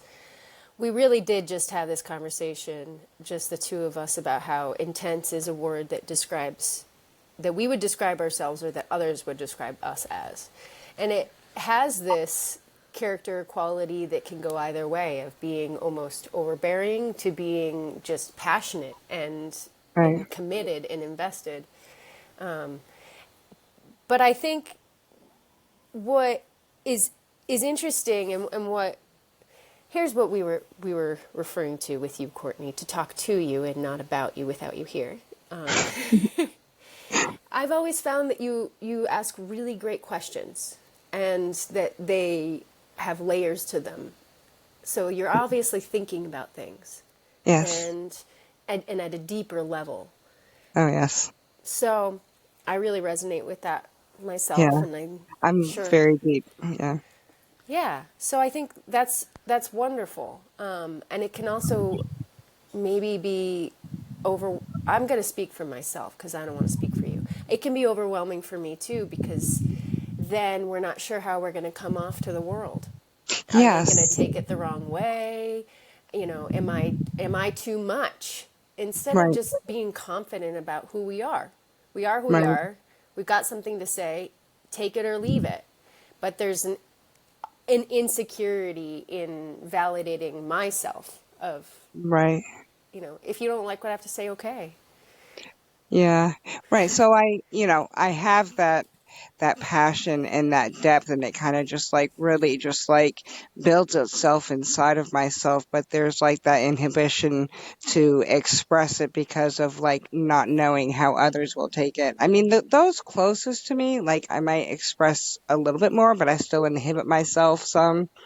Um, but like those like not in like closest to me may more so describe me as quiet because I'm less likely to really speak Would around other people. But then, like, um, um, I forgot what I was saying. would I'm sorry, it was me. I interrupted you. I started jumping in because I'm intense. So since I already started, so try to get Oh no, back. I know what. Sorry, I know what I was saying. So I kind of it feels like so many people don't carry that depth that Oh yeah. you know. Yeah. So you basically hold back because you figure, why bother? People can't they're not going to respond to it, accept it, or they're not even going to be able to get it. Yes. They're not going to be able to appreciate it. So why put myself through all that trouble to share something that I have within me when it's just going to be fall flat and then I'm going to feel like shit? Right. That is very valid, and I sometimes do the same thing. And I'm very expressive and communicative. Obviously, I'm a pretty bold personality, but surprisingly, I actually typically say about a third of what's on my mind. Partly because it's just too much, and secondly, just that. I think a lot of the things that are going on when I'm interacting with people that especially that I don't really know all that well, that I'm close to, it's like, why bother? They're not going to get it. They're not going to be able to appreciate where I'm going with this. So I'm not going to put myself all that trouble when it's going to get me worked up, because I really do give a shit. I really do give a damn about what I'm thinking, what I'm feeling. But I don't want, I don't want to go through all that work and get into that when it's not going to go anywhere. And again, that's as a counselor. One of my criteria, I work with sliding scale, work for people for free. A lot of people, I've done a lot of that. And I have a condition for that, and that is to use what I give to you. Hmm. If I don't see you applying what I'm teaching you and sharing with you, especially if I'm working pretty much pro bono for you, then I'm going to quit, because I want to see you applying it and using it. I'm not sitting here just talking. I'm not going to sit here and piss in the wind. I Yeah. want to see it be put to use. And so, sure. So part of your personal private censorship is you think, you know what, I'm not going to go through all that trouble when it's going to get rejected. And then it goes two ways. It's one, I'm getting rejected because my ideas aren't good, and simultaneously it's like I may get rejected because they can't handle this stuff. They can't handle the truth. Right. Yes. So that's a vicious circle. And again, as what I see, as I deal with a lot of ignorant people as a counselor, a lot of mean people. I mean, my burnout phase of my counseling career was largely because seeing how shitty people could be with people was just brutal. I mean, the sweetest, nicest, kindest, gentlest people were being abused and taken advantage of all the time, and the people that were doing it. And that's kind of where I was getting burned out on. And so, yeah, you just kind of figure, I'm not going to bother. I'm going to stifle myself, censor myself, and basically that's and if I may get a little Ayn Randian, are you guys familiar with Ayn Rand? What's that? Ayn Rand, the author. Mm. No. She had a philosophy that came from her books called objectivism. And in Atlas Shrugged, what happens is this intellectuals and movers and shakers and people with real meaning and purpose kind of create this like mysterious community somewhere. that nobody knows where or what it is, and they're basically withdrawing from the world. And their attitude is, you know what? We have everything to give. We have all this intelligence, all this, and nobody appreciates it. So we're not going to give it anymore. We're just going to go live on our own. We're going to recluse ourselves from the world, and we're going to shut ourselves away. We're going to live in a utopia of our own. We're not going to share it anymore because you guys can't appreciate it. And as one of these objectivist type of people myself, again, I feel like I got to put up a fight because I don't want Courtney to be stifled. I want many politicians to shut the fuck up and be stifled and censored for sure. Not just because I disagree with them, because they're just so hollow, shallow, and full of crap, so self-serving, so full of shit. And so the genuine, authentic people, I want to be the champion of them. I want to find a way, try to get to you to say, you know what, you of all people, we want to be able to express yourself. We want to hear from you. The world needs to hear from you, so we got to preserve that, protect it, and try to encourage it. Yeah. That just puts more pressure on you, doesn't it? Well, it makes me think of the idea of the hermit, which we're going to get all mystical here. But the image of the hermit in the tarot, which is he's has all this illumination, and the choice is to go up into the mountains and hide away from society, like you were just describing. You know, if you're not going to appreciate this, I'm just going to bail, and you can't have it. But the point is that if we have this illumination, we need to show the path for others. Right. And what is the hermit doing? Even though he's living up on the mountaintop alone in total seclusion, what is he doing? What is the action that he's taking? To be... Think of the image in your mind. Look at what he's doing. He's standing there doing what? He's just standing there. He's guiding. In what way? Just by example, but also by holding the light. By holding the lamp aloft. Mm-hmm. By holding illumination for people to see and find their way up the lonely mountain. He is not sitting in a cave somewhere all by himself, withdrawn from the world, as he is generally seen on the surface. He is standing at the top of the mountain, shining the light, illuminating the path for all who seek truth and knowledge. And that is his service. And so he is sacrificing his own happiness, comfort, joy, whatever. He's sacrificing all the connections that we might normally find valuable to simply assist others. And yeah, I think that's a great example. That's a great example, that you have somewhat of an obligation. And so the thing is, Courtney, let me ask you this. We'll kind of jump into this with both feet. We'll jump in with some teeth. What would you express? Let me. I'm trying to frame it. I'm trying to figure it out as I go. What to you is the most? I don't know. Personally, what type of expression do you like? Poetry, song, art, music. Like what? What brand of expression do you personally like? Oh gosh, a combination, because at which I've had bits and pieces of, like, throughout my life, working with music, working with poetry, working with fabric, and drawing, and I kind of really, and then I lost a lot of that confidence, and sometimes now, even just like when I think about it and try to move towards it, I almost feel like this wall go up, like this inhibition and this insecurity, that I feel.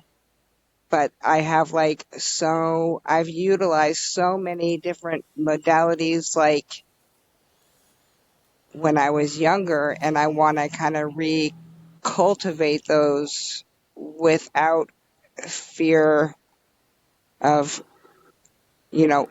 judgment or what the outcome of my art might be, even if, I'd like it's to not. add, Yes. It's about the process. It's not about the product. Yeah. Well, let me. if I may, I want to jump in for a moment because I want to help you with that. I want to take advantage of the moment where, because before it gets lost, is that I want you to recognize the value of being insecure.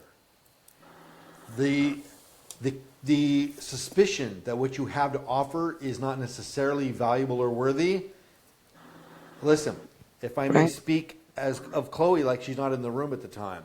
Chloe is a terrific artist. She makes some terrific art, okay, that she can be very proud of, and she is. But Chloe also, she has her own insecurities. She never thinks it's good enough. And hey, I do the same thing. What I do as a writer, I don't stop with the editing and refining until it is fucking perfect.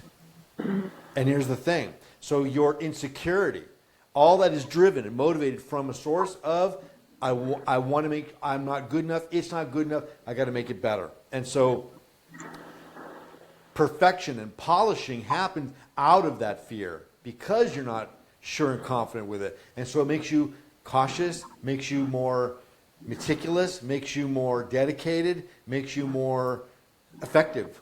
So I want you to see that as a good thing, that it's our own kind of police force that makes us make it more refined. Okay. And so rather than let that block you, Yeah. let that help you filter and polish what it is that you want to express. And I agree. And I've known you for a while. We've talked about things like this in the past, but your medium of expression. And I remember you talking to me about working with fabric and poetry and journaling and all those things. And again, in your creative expression, you're basically a polymath. I mean, I'm a polymath in knowledge itself, but you're a polymath in creative expression. You have many mediums that you can use that you enjoy. And here's the thing, let me ask you this. When you do anything creative, whether it's with fabric or poetry, right, whatever, anything that you do, how do you feel once you've done it?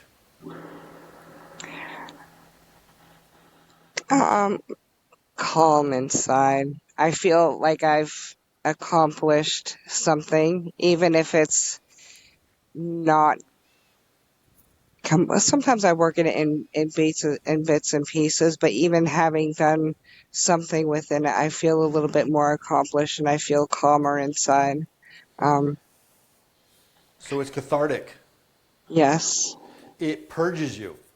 Yeah.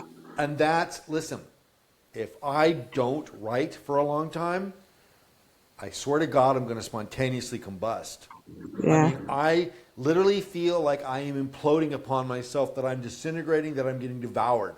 If I don't find a way to express myself and communicate and do what and I don't give a shit if anybody's actually ever going to read it or not. I need to do it. Like breathing, I need to do it. And so, again, as you said, cathartic. I feel when I'm done writing, I mean, I'm getting into a state of ecstasy just remembering it. I experience ecstasy. When I am done writing and doing a good job with it, when I'm in the zone and I come out of that zone, when I come out of that tunnel and the spell wears off, I am in ecstasy. Not during. During I'm so completely absorbed in the moment, I don't have any feelings. I'm just in that moment. But when I'm done, I'm in a state of bliss and ecstasy that is ecstatic. I mean, I can't put it into words. And it's something that it's only mine. I can't share it. I can't communicate. I can't express it. Nothing. It's something that's occurring very privately. And so again, it's a win-win. I create something beautiful for other people to be able to share. There's some of the catharticism, Catharsis? Something cathartic. Yeah, that Catharsis. and it also is healing me. And so, and there you go. And here's the dark side. And here's where I get a little bit more serious and get a little bit more dark. And I got to warn you, because Courtney, not only are you depriving the world of your creative expression, what you have within your beautiful spirit, when you do that, I'm getting very emotional because I know what this does. It causes spontaneous combustion. We get consumed by it. When you don't express yourself, when you don't let that out, the part of your spirit that needs to come out is feeling jailed, like an animal in a cage. And that's just cruel. Now, animal in a cage. I live on a farm. And on the next farm, I'm gonna get very emotional because this really bothers me, and I don't want to get too worked up. I take walks every day around the farm, and it's a good half mile or so around half of it. So anyway, there's this beautiful dog that's kind of like a German Shepherd Collie, and it's in this pen, and it's in there all the time. It's a big pen. It's not like a little tiny box. The dog, and whenever the dog even hears me coming, used to be like when I got close. Now it's even when I'm like 100 yards away, the dog starts yelling and barking because she's so happy to see anyone. And she's jumping up in the air and twirling around and barking, and we're playing. I can't go. And what is making me so angry where I'm ready to go there and knock on their door and start causing a conflict is that this animal is caged. This dog needs to express itself. It needs to live and be a dog, not a goddamn animal in a cage. And when you are not expressing yourself, we're not using the medium that you have to express yourself, it devours you. It's causing damage. And you can feel it and you know it. And eventually, unfortunately, after a while, I got to walk away. And what happened with that dog? She just looks sad and she just gets quiet. She has no one to play with anymore, and she just gets quiet because what else can she do? And eventually, if we don't express ourselves, then we just go dormant and be quiet. Yeah. You have an obligation to yourself, to your spirit, and to the world around you to find a way to communicate and express yourself. And again, it doesn't matter if you create some poetry or some type of fabric art that goes into a box and no one ever sees it. The bottom line is, first you got to create it. Any way you can, you got to find the time, make the time, take the time, and make it happen. Because as you said, it's medicine. Many people take Prozacs and medication and all these prescription shit you see all over TV. Instead, you do something beautiful. You create something, and that's your medicine. You feel medicated. You feel relieved. Yeah. You've got to do it. You've got to do it. A big motivating factor for me is to be, I know we're both mothers, and so this is why I mention this, and you've been at motherhood, I think, a little bit longer than me, but my daughter motivates me to show her the example of what I want her to do for herself, even when I won't do it for myself. Yeah. And it's, I find all sorts of reasons why I don't need to share my art with others. It's not even, I think it's great, actually. I don't care if anybody likes it or not. I know it's good. It's more that I'm not making it for other people. I'm making it for me. So I'm looking at it on my walls, but I don't really care to promote it or get it out there. But the act of promoting myself or putting myself out there is something that I do want my daughter to be able to do. Yeah. And to hold her own and to have that confidence. And what's the best way to help her do that? To do it, make myself do it so that I can lead by example, like the freaking hermit. By example. And there you go. Listen, I have a piece of art that Chloe sent to me as a gift. It is one of the most cherished possessions in my house. I absolutely, it takes my breath away every time I look at it. And what if she created that and it just went into a box? What if she created it and then she shared it with me because it was something I had shared with her, inspired her to do it. And so she shared it with me. And again, I'm thinking, what an absolute shame if this thing had never seen the light of day and she just saw it for herself. So she would get the benefit of creating the art for sure, but I would never have the joy and pleasure of seeing it like I do every day over my morning coffee because it's right there. So well, yes. I would like to share a little bit of my process with that because the image that he's referring to, I love it. It's one of my favorites that I've ever made, ever. And this past fall, it took me months to do something that I could have done in a week. I dragged my feet, but finally I actually manifested it and I made cards of all of 4 images that I've been working on. And not only did I just make this image and then throw it into the notebook with all the piles of journals I have, I did the work to crop it, to edit it, to put it into a document, to send it over, to work with people, to get the paper, to choose what I want it to be on. to go back and edit it again, to make decisions. And I was so close to getting it done months ago and then totally bailed. And then had to, had these people in my life that were like, what? Well, how are you going with that? And even they backed off, knowing that I was going through something. You Yeah. know who didn't? You know who didn't know about it? You? And you know why? Because I didn't tell you. And why didn't you tell me? Part of this is because I realized what I was needing. I was addressing it with you in other ways. Of Yeah. Realizing and recognizing because these you excuses. knew that I would push you and make it happen. I would push you. That's what I was gonna say. Right, Courtney, you saw it right away. It was an avoidance mechanism to be able Right. to. Well, I don't going to tell Christian on Scott because if I tell him, he's going to make me do it. And Right, I he's know, gonna and hold you accountable. Not only will he make me do it, but he'll have a way of actually making me do it. Well, I won't even know that he's making me do it. Right. And so he's the last guy I'm going to tell. Well, you did kind of know, and you did challenge me because this has I come did. up. And I the, remember. the biggest piece that I think what was interesting for me was I recognized the layers of excuses that I had to not manifest the things that I actually want to manifest. And they are just that.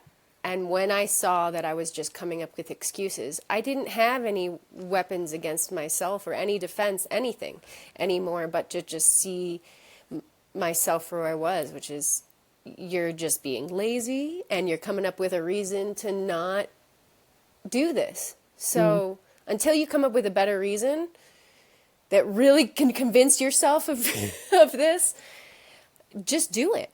And because you want to, and you want to share your art with others. And now I'm about to box you both into a corner. Ready? I That's did right. it though. You told me, and now so. Chloe, with your art, we've talked about this before, and we're going to make this happen. ScottSpacky.com is the website for this podcast and many of my other personal services and private services that I offer. The readings that I do, the counseling, all the coaching, all these kind of things are all available on ScottSpacky.com. Guess what it's going to have very soon? I'm going to create a whole new page, and on the menu will be Chloe's art, a gallery. We've talked about it on this broadcast, and now it needs to be there because now people are going to want to see it. They're like, well, I want to know what they're talking about. I do actually have my art in a gallery. It's on a website. I've had one. But it's just that. It's a website, and I'm, if people stumble upon it, I can share it. I don't mind Yeah, sharing because it. I'm sitting here curious, like I want to see your art. Say it out loud. Say it out loud. Give everyone the address right now, please. All right. You can check out my art at chloesempre.com. That's CHLOESEMPERE. That'll be, and we'll also have, of course, in these podcasts, I think there's a place for like notes and other kinds of things. So these things will be included. So this stuff will be out there and be up there. Now, I'm going to do the same thing with Courtney. Now, Courtney, Yes. we got two goals here. One is the smoking cessation. And I said to you before, I tricked you because when I said we wanted to redo the recording here, I said I'm not going to badge you about the smoking cessation thing. Well, you knew that was bullshit, right? Yeah. You do know that I'm going to somewhat badger and pressure you. And I said to you in our first session that never made it to the recording. I said to you, would you like it if I gave you my smoking cessation program as a gift for being my guest here? And you said, and you accepted that gift, yes? Yes. And I gave you that gift on a condition, didn't I? Yes. And what was the condition? To do it and start it right away. That you do it. That's all I asked. I said, and you agreed. And I said, I know that if you give your word about something, you're going to do it because you're far more likely to keep your word and commitments to someone else than you are to yourself. Yes. And that is, again, part of the blessing and the curse of being virtuous. Because, and the three of us agreed that we're all kind of the same way. If I need to serve someone else and make their life and their world better, and I give my word on that, then I'm almost obsessed with it. I've got to commit, I've got to complete it and follow through. And so I made sure that you promised me, not you, that you're going to do the smoking cessation program. I mean, you promised me because you respect and you look up to me in some ways. And so therefore, once you commit to me and make a commitment, then I think you're going to follow through with it. And again, pointing out that so many of us find it far easier to promise someone else something than to promise ourselves. And I don't find that as a weakness because, again, I think that's virtuous because that means that our first priority is caring about the world around us. And I think that's beautiful. But I'm doubling it back on you. I'm using that, exploiting it to make you help yourself. Now, part of that is also because I know that when Courtney, Chloe, Krishnan, Scott, all three of us, any of us, anybody out there, when all of us are taking care of ourselves and living to our potential, and not only, again, it's a double whammy win-win. The world benefits, and so do we. So rather than think of, oh, this is selfish, which I can often do, like, well, yeah, but this is good for me, but I don't want to be selfish. I want to spend my time kind of giving the world around me, which is ironic because we all know that I don't really give a shit about the world around me, and yet I do. And so, yeah, I'm always the paradox. I hate the world around me, and then again, but I'm also a humanitarian kind of guy. I can't stop. So, and again, the thing is, they both happen simultaneously. As you create and express yourself, as you begin the smoking cessation program, anything you do to improve yourself in any way, spiritually or materially, is going to motivate and enhance your ability to do it in other areas. It's going to automatically trigger a domino effect to continue the progress and continue the improvement in other areas. They all bank on each other. So, whether it's beginning the smoking cessation program and or the creative expression through fabric art, poetry, or whatever it may be, both of them, either one that happens will feed the other one and assist with it. And doing them both together will continue to expand them both upon each other. Yeah. So, the smoking cessation program. I'm not a policeman. I can't arrest you, but you've wanted to quit smoking for a long time. And again, it's not just because it's physical health. That's one major reason. You have a family, you have people that care about you, and you want to be around for that. But also because it is a commitment. It is something that you, far more I think than your physical health, for you personally, what bothers you about it is that it's something you know you should and could do, but you haven't. Right. Right? Yeah. Life Mind Smoking Solution is a 6-week stop smoking plan. Follow this plan precisely as it is given to you and smoking stops. That's a guarantee. You will get all of your money back. You complete the solution and keep smoking as before, and I will buy you a carton myself. Your Life Mind Smoking Solution includes 6-week smoking cessation instructions, 6 hypnotherapy sessions, audio download to your phone or your other device, email hotline access if you have any questions or concerns. My 6-week smoking solution used to be $810 when I saw people live in my LA office. The whole 6 weeks will cost you only $145. That's like 3 cartons of cigarettes. Pretty worth it. Go to life-mind.com for the smoking solution. That's life-mind.com. Goes directly to your personal self-value and self-worth. Yeah. And you have tremendous self-worth and self-value. And so this is kind of used in some remote way to sustain and maintain this subtle self-loathing or less value. And again, as I teach in these resolution sessions, that all perceptions and habits are created through repetition and association. What we're familiar with is what's sustained within our subconscious mind. Not what we should be, but what we're familiar with, whether it's good or bad or not. So what becomes familiar is I'm not worthy, I'm insecure, I don't have value, I'm not commit to things. I'm not following. I'm not worthy of this. And then once that becomes familiar, again, we can't just make our mind say, "But I am valuable. Somebody told me so." It has to be taught. And again, smoking was a gradually learned behavior. So is self-worth and self-confidence. It is a gradual, slow learning behavior that we need to do gradated steps to. And smoking cessation is just one of them.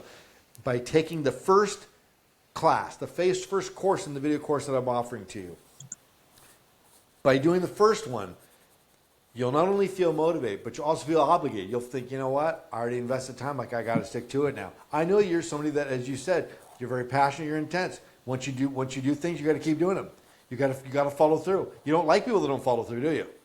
Right. You can't stand people that give their word and say they're going to do something and don't do it. I'm going to be there. I'll see you at noon, and then they don't even show up. They don't even call you or text you. Drives you up a fucking wall, doesn't it? Yes. Drives me up a wall too. And I'm not one of those people. I don't do that. But a lot of people do, and my son is one of those people. When he says he's going to see me at 6 o'clock, I'm like, is that today or tomorrow? Is that some? Do you mean 6 as in the number that lies between 5 and 7? Because I don't know. I don't know with you. I don't know what that means. For you, it means something different than it doesn't mean. It means to me. So, indeed, I think the big catalyst is to do that first session. Here's the beautiful thing. As I mentioned to you in the first round that we recorded that got lost, is that if you change your mind, you can. There's no police here. Do the first session. And if you don't like it, don't continue. And if you do like it, do another one. Okay. You know, I mean, that's all. Is one step at a time. Do the first one, and if you like it, do another one. And again, I've done my very best to make these informative, entertaining, fulfilling. It's my usual kind of brand of style where I'm kind of annoying, but also kind of exciting too. You know, you definitely get a dose of both. What I think when you work with me, yeah, and that's same with my video course. It's just me sitting on a seat talking to you and teaching you stuff. It's always done in video, or you can do it in audio. And so, yeah, just do the first one, and then you make up your mind. So that's all I'm really asking. Do the first one, then make up your mind. Okay. And keep in mind, again, as I always trying to find the motivation, I don't feel it's smart for me to motivate Courtney to serve Courtney. And I'm the same way. I'm this big-headed, know-it-all, rather bold personality. Honestly, I don't give a shit about me. I'm an existentialist. Me, I don't even exist. I don't even know what I am or who I am. That's just a very nebulous kind of concept, me and I. What am I going to do for me? What does that matter? And so, and again, you have family, people, a world around you, and Chloe and I are two of them that give a shit. Yeah. That you take care of yourself. Because there's a whole bunch of shitheads out there in the world, the people that say they're going to do things that don't commit to them, that give you promises and don't follow through, those motherfuckers, there's a whole bunch of those people out there. We have to counterbalance that. There's always going to be more of them than there are of us. So we have to be what we can be. Because there's only a few of us. We're a very small minority. People with integrity, a minority. We need to be able to sound some radiation, some radiance, some battery power to the world around us, because everybody else doesn't do it. Nobody else, not enough people are doing it. Yeah. So you have an obligation, again, not just to yourself, but to humanity at large. I know it's a big thing. If you don't quit smoking and do this program, then humanity's fucked.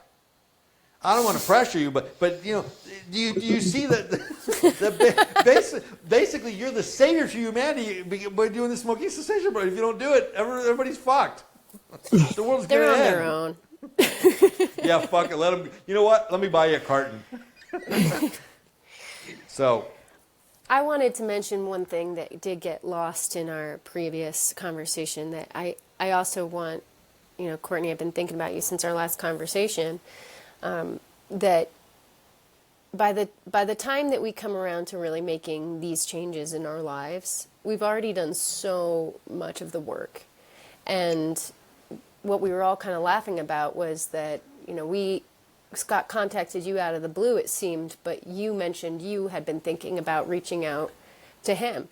and for these exact things. And I think that's beautiful. I think that's worth sharing, is that when we have these nudges within ourselves and then the world somehow responds to that, there's something Right. bigger going on. Right. And validate that in yourself. And I feel inspired by that. You know, it makes me feel like, you know, inspired in my own change to see others around me evolving and taking that chance.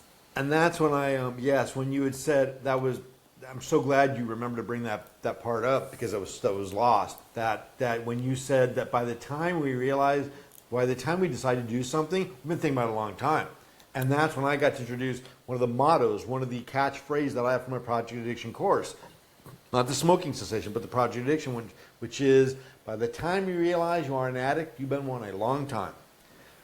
By the time you realize you have a bad habit, you've had it a long time.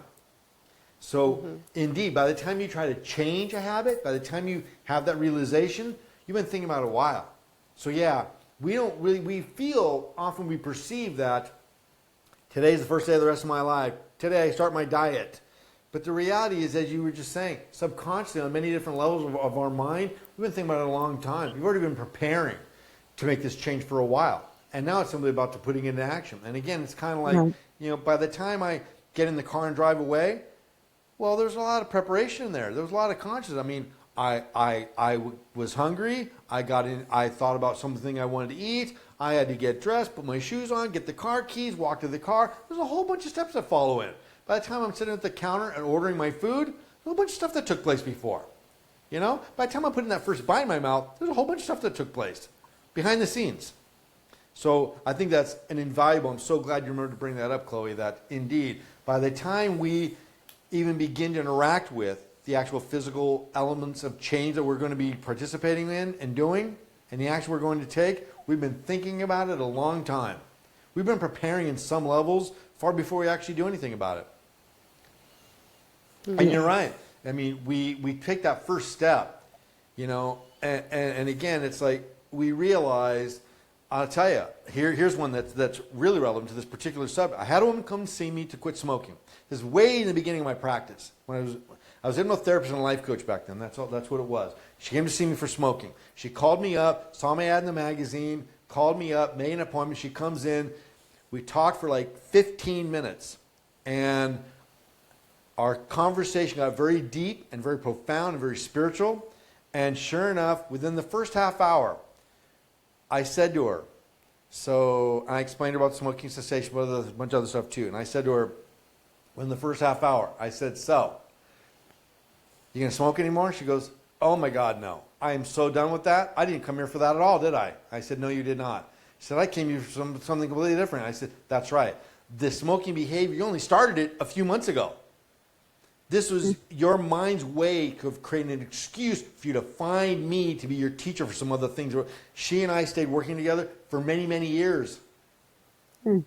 Okay, not only that, but I worked with both of her children, her husband, her entire family for many, many years. Interesting. So, yeah, our mind will use certain things as a catalyst to get us, to motivate us to do something in another area. Yeah. So again, what I've seen again and again and again, particularly with smoking cessation, is that it's a stepping stone. It's simply the first step, that our mind and our spirit and our character is actually trying to access to something else that is grand and great. And we're not just using this. We need that one thing that we can succeed at and feel good about to say, you know what else can I do?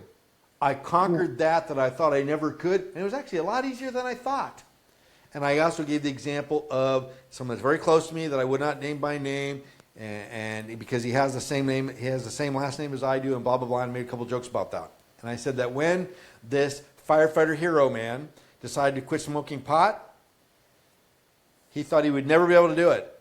He's taking my addiction course. He is calling me up, going through the first 90 days of the abstinence phase, and calling me up and saying like, oh my God, when is this going to stop? This is a nightmare. I mean, I can't think. I can't work. I'm a mess. And I said, listen, someday it's going to be all behind you. Here we are less than a year later. And guess what? He just announced he fell in love, moved in with a woman. They're getting married. I just got the invitation in the mail yesterday. And I said, so where's pot on this scale? Where's your marijuana? He goes, I don't even think about it. It's not even something I think about anymore. I said, but what all that shit you went through to get through the 90 days and the absence phase and all the things that I worked with you? He goes, it was very hard, but I don't really remember it. I'm good now. So, and again, I remind you of this, that the smoking cessation. Yes, for those 6-7 weeks that you're doing this, it'll be difficult. It'll be challenging. But at some point in the relatively near future, you're barely even going to remember it. It's going to be a blip in your memory, a little blip in time. That's all it's going to be.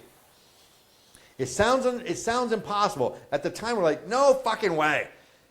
When drug addicts are quit getting off heroin, they're like, it'll never get better than this. This is a permanent condition. I'm like, trust me. You got to believe me. I don't expect you to believe me, but it will happen. Eventually, someday, you're going to look back and be like, yeah, that was a difficult time, but I barely remember it. Yeah. And then we have access to so much more of our potential. Because again, the downside is that once I conquered drug addiction on my own without any outside help, the thing is, anything that came up in my life to do, I was kind of like, well, I can't do that. And I was like, what do you mean you can't do that? Look what you did. You don't be a pussy and say you can't. Look what now you can't use that excuse. You can, because you did. So even when I was killed and had to learn how to walk and talk again, and doctors and everybody were telling me, like, you can't do that. And I'm like, I can't do that. I definitely cannot do that. I'm dead. And sure enough, the other part of my mind's like, what do you mean you can't? We got tons of evidence that says you can. And we got more evidence that says you will, whether you want to or not. So you might as well get on with it. You know? It was really fucking annoying. I was like, shut the fuck up and let me die. I'm done with this. I was totally content with the dead thing. Death is fine. Dying sucks, but death is fine. And so again, the thing is, yes, you will go through some difficult times. I'm not telling you it's going to be a cakewalk. It's going to be an easy peasy breeze to go through the smoking cessation program. I'm simply saying that there will be a time in the relatively near future where you will barely even remember it. You've already come through many difficult things in your life. You can look back and you can remember them, but they don't trigger you into some type of acute hysteria. They're remote memories, right? Right. You've been through some traumatic things in your life, haven't you? Oh, yeah. Many, several very difficult things. And again, and you're still functioning, you're okay, and you do remember them. You have emotions about them, but you're not catapulted back into reliving them. You're not like a Vietnam War vet having a flashback. Right. Right? Yeah. So that's it. You're boxed into the corner. I boxed you in. You've got to do it. Yes. And listen, I want updates, and I'm right here for you. I gave you this program. I've talked you into it.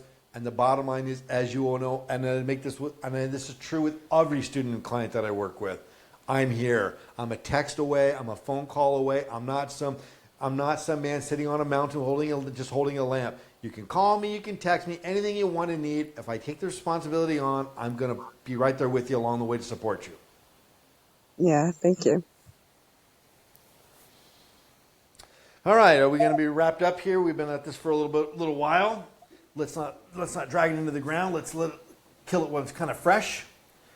Any questions, comments, any other new revelations? No. I will catch up with you soon. I'm sorry? I will connect with you again soon. Okay, good. Well, listen, this podcast, hopefully it's successful. We don't know yet. We're going to find out what happens. We've had many of these New Year's resolution episodes that we've recorded, and they're all different, and they're all kind of exciting. And yeah, rather than having celebrities or established people with products to sell and business people and all those kind of things, I'm going to have everyday people, such as yourself. So please come back. We'll have many different topics coming up in the future.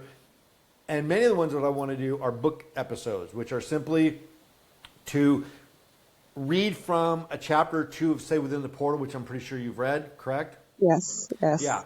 And so since you've already read that especially, we're going to pick a chapter or two and get online. We're going to get together and get a session together. We're just going to talk. We're going to kind of share the audio clip from it, and then we're going to talk about that clip. Okay. Talk about some art and some and listen, you're more than welcome to share any of your work as well. Oh, thank you. Okay. All right? Yes. So get ready. Yes. All right. Thanks Lady. for coming on again and joining us, Courtney. I would also love to see your art. All right. Sounds good.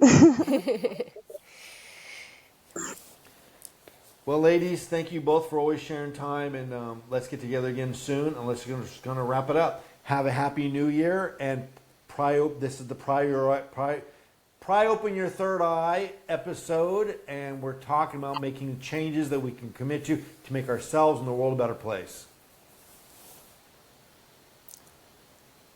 It needs it. Yes. I used to say humanity I love, it's people I can't stand. Now it's the opposite. Humanity I can't stand. The collective consciousness of the humanity itself, I think it's crap now. People, when I get to know them as individuals, I like them very much. Well, not all of them. A few. Maybe many. Maybe many. Let's go as far as many. All right, let's say goodbye. All right. Bye. Thank you. 1, 2, 3. Goodbye, everybody. Till Bye. next time, thank you. Thank you. Until next time, leave your third eye open. Full episodes, services, knowledge, and all you'll ever need on scottsfacky.com and life-mind.com. Ocean collides with the sun. Change your mind and change your life. Break bad habits, solve addictions from alcohol to ecstasy, shopping to sex. Solve anxiety, depression, confidence, and motivation. Find direction and purpose. Life is bright when it is good and we are living to our potential. Life is long and dull when our potential remains dormant. Your potential and purpose are already inside you and waiting for you. It doesn't need to be created. It needs to be uncovered and revealed. My services include live counseling, video courses, books, and mentoring through email and text. Visit scottsfacky.com for your options. Let's get started. Are you ready?